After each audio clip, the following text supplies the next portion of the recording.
Kenapa hidup di sini disebut dengan dunia? Karena sifatnya begitu singkat, mendekatkan Anda pada kematian untuk berpindah. Jadi kalau Anda pindah hari, bukan semakin menjauh dari kematian, semakin dekat. Karena itu keunikannya semua yang Anda alami berlangsung seakan-akan cepat. Kayaknya baru kemarin ya, kita ketemu, sekarang sudah jumpa lagi. Kayaknya baru kemarin ya, kita menikah, sekarang cucu sudah 13.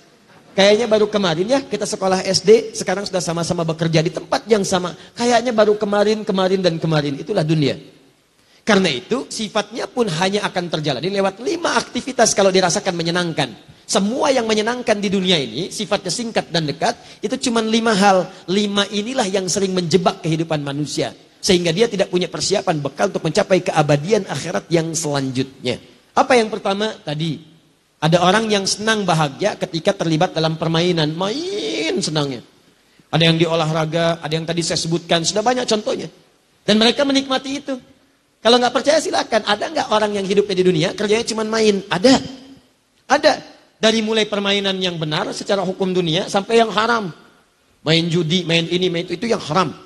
Ada yang menikmati yang haram, aneh tuh. Ditawarin yang halal, tapi menikmati yang haram. Manusia paling aneh.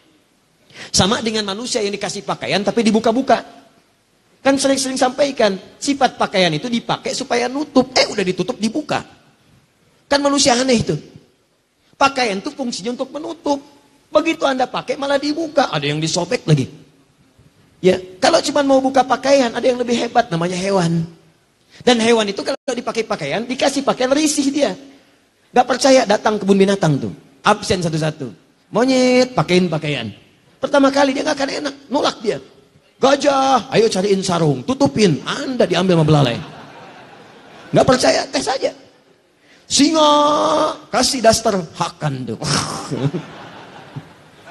Paham ya? Nah, jadi kalau mau berlomba buka-buka, gak usah jadi jagoan, binatang lebih hebat. Sudah, tempatkan sesuatu pada tempatnya. Dunia pun tempatkan pada tempatnya. Jangan dunia kemudian dibawa ke arah yang sifatnya sebetulnya sifat akhirat. Dibawa ke dunia yang gak akan nyambung. Sama dengan sifat dunia, mau dibawa ke akhirat, gak akan kesampaian. Sifat akhirat abadi, mau ditempatkan di dunia, gak akan nyambung. Karena Anda akan meninggalkannya. Maka tidak ada yang abadi. Maka yang pertama, banyak orang terjebak pada permainan. Ini dia. Hidupnya cuma main aja. Sampai turun hadis qudsi.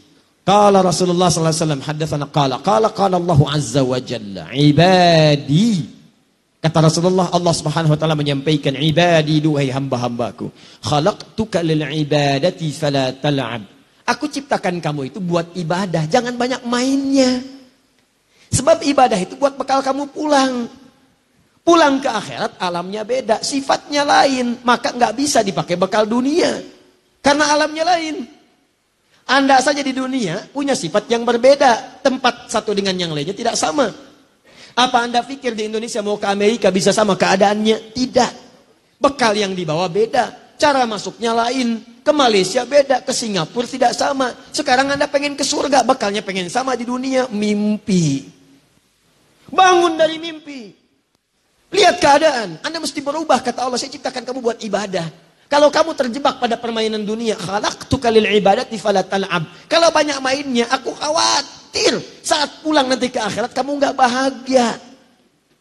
Lihat anak bahagia, lihat cucu bahagia, main dengan cucu. Main sepedaan, main ini, main itu.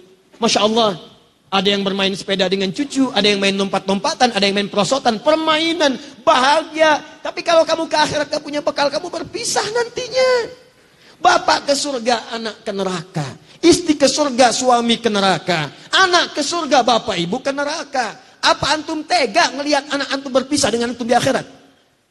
Sedangkan Anda yakin akan ada surga. Anda yakin ada neraka. Anda yakin ada kematian. Anda yakin ada kuburan. Bahkan Anda menyolatkan kawan Anda, mengantarkan dia ke kuburan. Pertanyaannya, Anda yakin wafat tapi tidak siap-siap dengan bekal wafat Anda. Anda yakin pengen ke surga tapi mengerjakan amalan yang menjauh dari surga, kan aneh. Wa qasamtu laka rizqaka fala tat'am. Kalau kamu benar-benar ibadah, aku telah tetapkan rizkimu. Kamu jangan khawatir. Rizki kamu itu telah tetap. Surga kamu yang belum teratur. Hadis qudsi. Rizki kamu tetap sebelum kamu wafat, aku berikan. Tidak ada orang wafat yang tidak mendapatkan rizkinya. Semua diberikan. Jangan takut, kata Allah. Engkau kerjakan ibadah karena aku jadikan kecil dunia. Aku tundukkan untukmu. Mudah. Tapi kalau engkau berpaling padaku bermain-main dengan dunia, maka aku akan jadikan engkau tertunduk mencari dunia. Capek tuh. 24 jam capek, cuma putar-putar. Berangkat kerja, berangkat gelap, pulang gelap, cuma tidur, balik lagi, nulis. Capek sendiri. Begitu dapat sakit. Sholat gak sempet, tahajud gak bisa, baca Quran gak ada. Aku tundukkan engkau capek dalam urusan dunia, dan engkau tidak akan mendapatkan dari rezeki itu, tidak akan mendapatkan apapun dari rezeki itu, kecuali sesuai dengan apa yang telah aku tetapkan. Jadi kalau saya tetapkan untukmu 1 miliar, kamu mau merangkak pun, Anda mau terus habiskan waktu untuk dunia, dapatnya cuma segini juga, nggak akan nambah, kata Allah. Nih, cukup sudah bermain. Apalagi kalau mengerjakan perbuatan yang tidak ada maknanya. Bolak-balik, lontang-lantung, tiap malam cuman pergi sini, pergi sana, lihat ini, lihat itu. Nggak ada pekerjaan yang dikerjakan, ukuran dunia pun tidak dianggap benar. Maka itu yang disebut dengan lahwun namanya. Wa minan nasi may yashri lahwal hadits liyudilla an sabilillah. Awas, innamal hayatud dunya. Awas, i'lamu annamal hayatud dunya la'ibun wa lahwun. Sesuatu yang tidak ada manfaatnya. Awas, hati-hati, maaf. Lahwun itu yang tidak ada manfaat, gak ada isinya. Ngobrol sana sini gak ada isinya. Cerita-cerita gak ada isinya. Daripada lisan dipakai cerita gak ada isinya, kenapa gak bisa dipakai baca Quran? Kenapa gak dipakai zikir? Apa Anda sibuk membuat tertawa orang lain sehingga satu saat Anda ditertawakan? Ayo silahkan sibuk bikin tertawa orang. Bikin cerita ini, bikin cerita itu, semua. Sampai laki-laki jadi perempuan, perempuan jadi laki-laki. Begini, begitu. Demi Allah saya katakan, ayo luaskan rumah Anda. Ribuan hektar, kalau bisa bangun, ayo silahkan. Begitu Anda meninggal, lihat tempat meninggal Anda. Sekali-sekali main ke kuburan. Supaya Anda tahu tempat berpulang Anda cuma segitu tuh. Cuma 2 meter, cuma 3 meter. Sekarang Anda luaskan urusan dunia, Anda nggak punya perbekalan sampai ke akhir. Silahkan main-main, silahkan. Bikin tertawa. Dan satu saat Anda akan ditertawakan oleh orang lain. Silahkan. Dua Anda yang senang ngobrol-ngobrol, cuman kumpul, cuman ngobrol, gak jelas yang dibicarakan. Cuman kumpul-kumpul, bicara ini itu, gak ada maknanya, gak ada manfaatnya. Cuman kumpul-kumpul aja, cuman ngobrol-ngobrol aja. Nih lahwun namanya. Gak ada nilainya. Anda gak punya nilai sisi Allah Subhanahu Wa Taala. Dan uniknya ada orang-orang yang menikmati itu. Dan dia bahagia dengan itu. Kumpul, cuman ngobrol aja. Ada yang merokok, ada yang ngisap sisa, ada yang ini itu, ada yang macam-macam. Cuman buat ngobrol aja, dan uniknya dia menikmati itu. Kalau Allah sebutkan itu ada, itu pasti terjadi dalam kehidupan. Demi Allah saya katakan, ada yang menikmati permainan? Ada. Ada yang menikmati yang seperti ini yang gak ada manfaat? Banyak. Dari perempuan sampai laki-laki. Berapa banyak perempuan kumpul-kumpul cuma untuk ngobrolin orang? Dari sejak zaman dulu sampai sekarang, Bu, dari zaman Nabi Yusuf, sosialita yang senang kumpul-kumpul itu udah banyak. Apa Anda nggak baca surat Yusuf? Ketika kemudian mereka berkumpul-kumpul bikin gosip di rumah perempuan istrinya Al-Aziz itu, sampai mengatakan, duh, istri pembesar kok selingkuh ya? Cuman buat ngobrolin itu aja. Kedengaran sama pembesar, diundang, begitu diundang masuk. Yusuf keluar. Tuh, Yusuf ganteng-ganteng nabi. Orang sekarang ganteng-ganteng serigala. Bayangkan. Yusuf tuh. Dia orang dulu tuh lebih pas, orang sekarang nggak ada kreativitasnya. Keluar Yusuf, begitu keluar. Wa qulna hasya lillahi ma hadza basyara in hadza illa malakun karim. Ini sih bukan malaikat, bukan manusia. Ini bukan manusia, ini malaikat yang menyamar dalam rupa manusia. Wa qata'na aydiyahunna, tanpa sadar mereka sedang mengiris buah itu, teririslah kemudian tangannya. Masya Allah. Nabi Yusuf ganteng, Nabi tawadu. Dilihat oleh orang, sadar sampai teriris tuh. Dan tidak sombong. Antum bukan Nabi, Rasul bukan. Ganteng antum tidak seganteng Nabi Yusuf. Ibu-ibu lihat antum gak kepleset. Kenapa antum tidak merasa dekat dengan Allah? Coba lihat. Yang mau saya sampaikan, kalau cuma kumpul-kumpul, ibu ketinggalan telat, Bu. Zaman dulu udah ada. Nabi Yusuf itu udah lama lahirnya. Udah lama. Ibrahim alaihissalam. Ibrahim melahirkan Ishak. Ishak melahirkan Yakub. Yakub melahirkan Yusuf. Di Yusuf keturunannya dari Yakub, dari Ishak, ketiga dari Nabi Ibrahim alaihissalam. Nabi Ibrahim alaihissalam ke Nabi Muhammad 30 generasi. Satu generasi bisa ribuan tahun. Muhammad bin Abdullah bin Abdul Muttalib bin Hashim bin Abdul Manaf bin Qusay bin Murrah bin Kilab bin Ka'ab bin Ghalib bin Fihid bin Malik bin Nadar bin Kinana bin Khuzaimah bin Mudrikah bin Ilyas bin Nizar bin Mudar bin Ma'ad bin Adnan bin Addi bin Adri bin Muqawwam bin Nakhul bin Tarih bin Ya'rab bin Yasub bin Nabit bin Ismail alaihissalam bin Ibrahim alaihissalam. 30 generasi. Ulangi.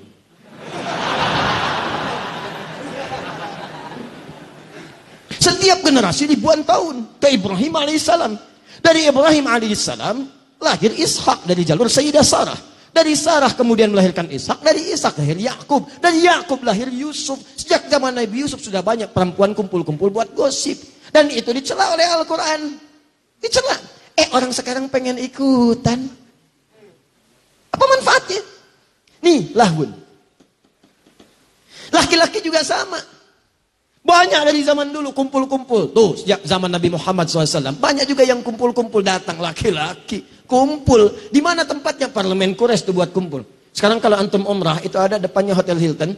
Hotel Hilton tuh turun sedikit, depannya ada tempat kipas angin, toilet, depannya lagi. Depannya itu persis ke arah pintu masjid, itu dulu parlemennya Quraisy di situ. Abu Jahal, Abu Lahab, Abu-Abu yang lain kumpul di situ. Ngobrol-ngobrol. Jadi kalau ada yang abu-abu sekarang telat itu. Telat banget, telat. Dan ilmunya jauh.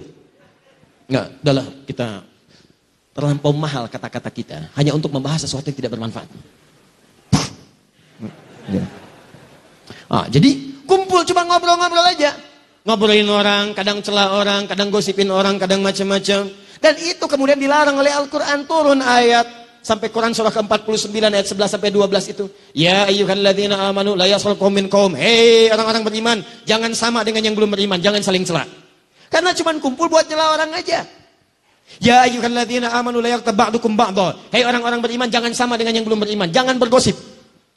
Jangan mengeluarkan kata-kata yang tidak bermanfaat. Jangan bicarakan orang. Ayuhibbu ahadukum ayyakula lahma akhihi maitan fakarihtumu? Apa kalian mau saat kalian bergosip saya ciptakan dari tubuh yang digosipkan berbentuk bangkai. Nanti di akhirat saya minta kalian makan tuh yang kalian bicarakan. Sedangkan kalian tidak menyukainya.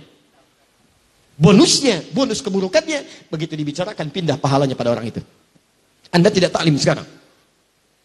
Kemudian Anda bicarakan orang. Datang taklim, keluar Anda bicarakan. Rugi dia ya nggak sama kita hari ini? Iya ya, mungkin terlampau soleh dia ya. Sampai gak ikut taklim? Iya. Itu begitu Anda sampaikan kalimat itu, pahala taklim Anda pindah ke orang itu. Gabung satu orang lagi. Kenapa itu? Iya nggak nyangka dia, nyangka. Pindah lagi.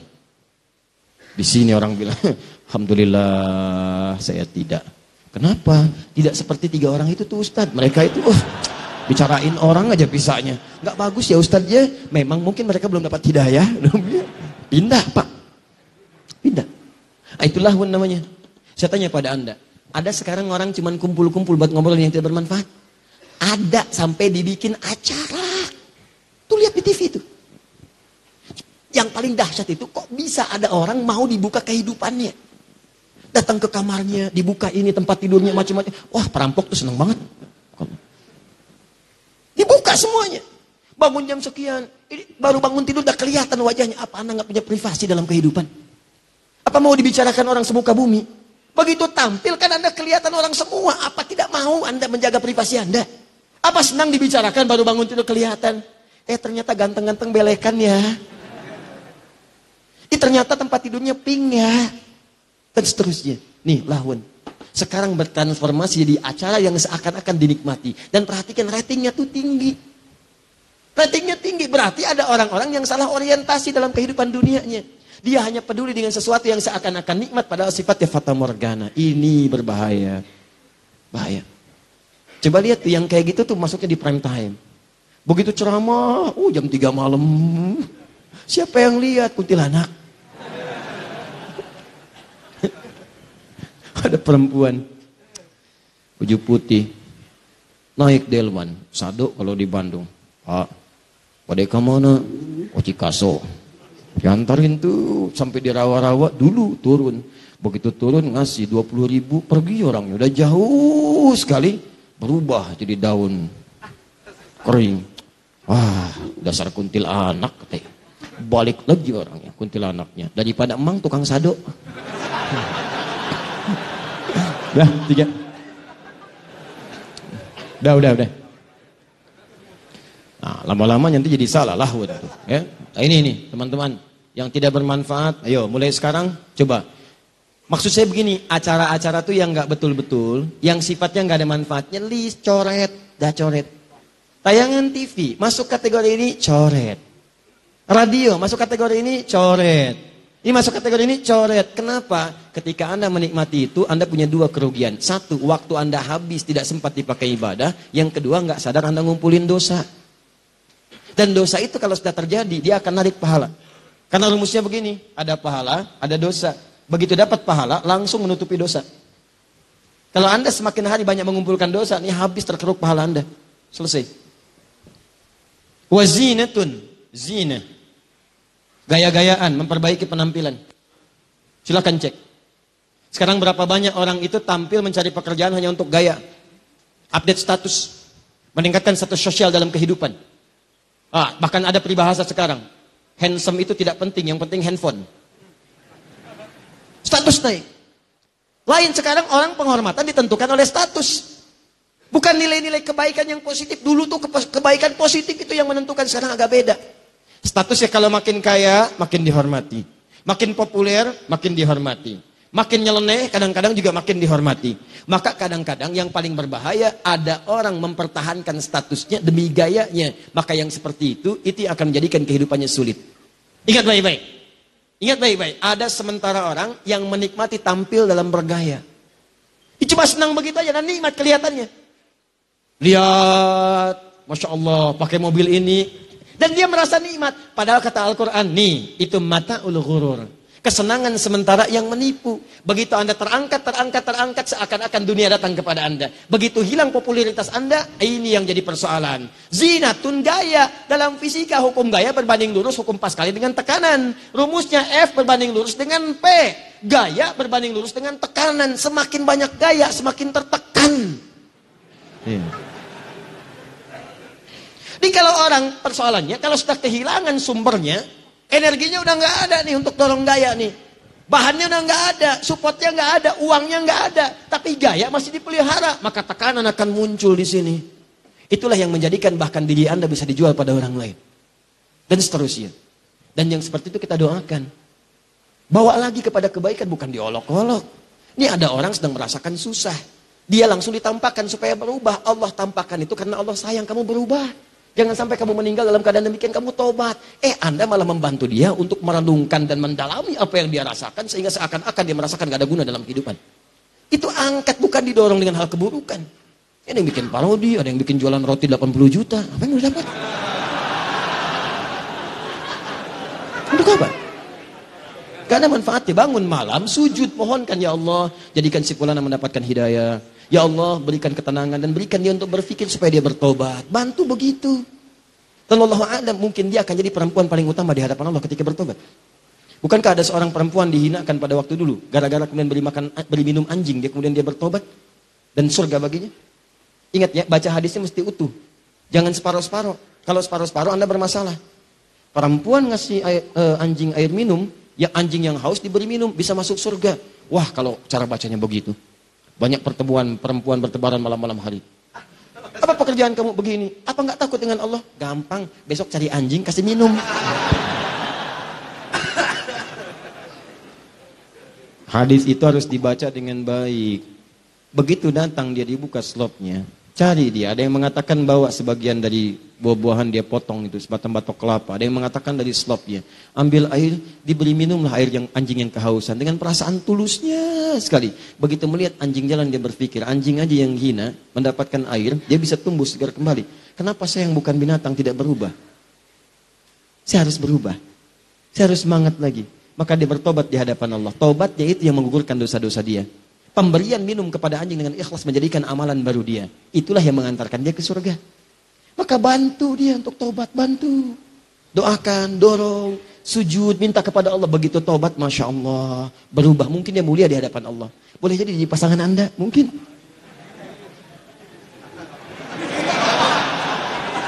Masya Allah.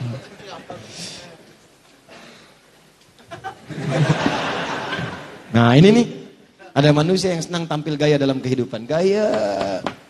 Jadi ustadz gaya. Jelas ya? 4. Gak cepat nih. Jadi kalau cuma gaya-gayaan, Anda tertipu. Anda tertipu. Karena itu cuma sementara.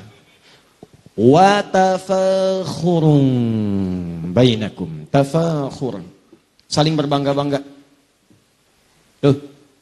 Kumpul-kumpul buat bangga-banggaan aja. Update status untuk menaikkan status sosial supaya dianggap fakhr. Naik. Jadi hebat. Kuliah untuk apa? Lulus supaya dikenal. Saya IPK-nya paling bagus. Kerja untuk apa? Supaya naik status, terangkat. Maaf, dipandang hebat oleh orang. Pandang sukses oleh orang. Saya mau tanya pada Anda duhai Anda yang bekerja, maaf ya, sampai dengan sekarang, Anda bekerja itu demi memenuhi perintah Allah. Maksudnya Anda bekerja karena Allah atau karena ingin mengangkat dan merubah status kehidupan Anda? Tolong renungkan sampai sekarang. Kalau pekerjaan Anda hanya sekedar untuk mengangkat dan merubah status Anda, dan Anda tidak pernah terfikir mendapatkan ridha Allah, maka Anda sedang tertipu dengan urusan dunia. Ingat baik-baik itu. Dan semua nilai pekerjaan Anda tidak akan bernilai di hadapan Allah Subhanahu wa Ta'ala. Padahal yang paling hebat, seorang lelaki ketika dia mencari nafkah dan diniatkan karena Allah, demi Allah saya katakan, mulai setiap langkah pertamanya itu sudah dihitung sebagai pahala oleh Allah Subhanahu wa Ta'ala. Sudah ada pahalanya. Ibu juga demikian. Dan dua ayat itu digabungkan di surah yang sama, di ayat yang sama. Bahkan turunannya disebutkan, bahkan imannya dibawa. Dasarnya Quran surah keempat ayat 34, detilnya Quran surah kedua ayat 168, pembawaan iman dan pahalanya Quran surah kedua ayat 172, peningkatan takwanya di Quran surah ketujuh ayat 96. Itu janji Allah. Kalau Anda benar mengerjakan itu, bukan cuma dicatat sebagai pahala. Kata Allah, jangankan kamu keluar menginjakan kaki, sebelum berangkat saya datangkan rezeki ke tempatmu. Tuh, kurang apa lagi? Kelima, watakathurun fil amwali wal aulad. Ini yang paling banyak, nomor 5 ini. Kehidupan di bumi itu merasa seakan jadi bahagia, di dunia itu terasa sekarang mengembirakan, yarhamukallah, menyenangkan. Kalau apa? Kalau harta itu bisa bertambah. Keturunan itu bisa bertambah, harta dan keturunan. Lomba nih. Harusnya lombanya urusan akhirat, nih lombanya memperbanyak harta urusan dunia. Takatsur. Memperbanyak. Fil amwal, harta. Silahkan cek ya. Maaf sekali, yang ini lebih banyak sekarang nih. Hampir semua profesi. Silahkan cek. Yang kerja ngumpulin harta. Bahkan yang paling bahaya, ketika seseorang mendakwahkan urusan dunia, tujuannya untuk urusan akhirat, tujuannya untuk dunia, ini yang paling bahaya. Ketika ustadz pun sudah ikutan pada yang seperti ini yang paling berbahaya. Ustadz ceramah hanya sekedar mengumpulkan amplop saja. Ustadz ceramah hanya ingin dibanggakan punya popularitas. Dan dia tidak siap kemudian untuk menerima pelajaran-pelajaran yang lebih baik. Dia tidak siap berbagi. Dia tidak menyadari kekurangan ilmunya. Akhirnya apa yang terjadi? Karena pengennya tafakhur, ingin dianggap orang yang hebat saja, maka dia tidak bisa merekomendasikan pada orang lain. Dia merasa harus dengan dia saja. Jangan belajar pada yang lain. Jangan dengan ustadz ini. Anda dengan saya saja. Nih, tafakhur. Harta, kumpulkan, ambil, pilih-pilih. Kalau kira-kira kasih amplopnya besar, datang. Sampai muncul istilah di ilmu hadis. Kalau amplopnya tebal, itu sahih. Amplopnya lemah, itu dhaif. Kalau amplopnya sedikit tapi banyak dari berbagai hal, sahih digoyrihi. Yang bahaya. Sampai muncul istilah da'i seperti air. Air itu dibagi 3. Ada air hujan, kemana-mana tuh datang. Itu semua tuh dihujanin tuh. Gak peduli mau rumput, mau mawar, semua datang. Itu yang bagus. Sana sini datang, gak peduli dia. Mau dikasih urusan dulu, gak ada. Karena kontraknya dengan Allah, bukan dengan manusia. Manusia itu kecil lah. Karena nilainya. Jangan takut dengan dunia. Demi Allah saya katakan, rezeki kita tuh udah diatur. Jangan takut. Pergi sana sini. Ada yang seperti airnya itu sumber mata air. Sumber air. Mata air. Dia udah gak bisa kemana-mana. Cuman orang datang ke situ. Datang, minta sanad, minta ini, minta itu. Masya Allah. Itulah sumber air, mata air. Yang ketiga itu yang paling bahaya. Ulama air pam. Dai air pam. Yang kalau gak dibayar, rekeningnya gak muter. Kerannya gak muter tuh. Kerannya gak muter. Ini yang bahaya. Nah. Sekarang coba renungkan, betapa banyak orang merasa bahagia karena hartanya itu terkumpul banyak. Sekarang ukuran bahagia harta. Sekarang ukuran bahagia kalau punya pasangan yang ideal. Muncul di majalah, di update, dilihat, kelihatannya ini yang paling bagus, senang. Sehingga punya keturunan, itu kan? Yang paling membahagiakan ketika Anda kepelaminan, wal aulad. Bagaimana bisa punya aulad kalau nggak ada pasangan? Yang membahagiakan ketika Anda punya status, handphone baru, rumah baru, mobil baru, foto, ceklik, update. Sekarang begitu. Itu fata morgana. Itu fata morgana. Bahkan ada yang sudah paham fata morgana, masih diupload juga. Ceklik di fotonya. Mobil baru walaupun cuma Fata Morgana. Susah manusia begitu.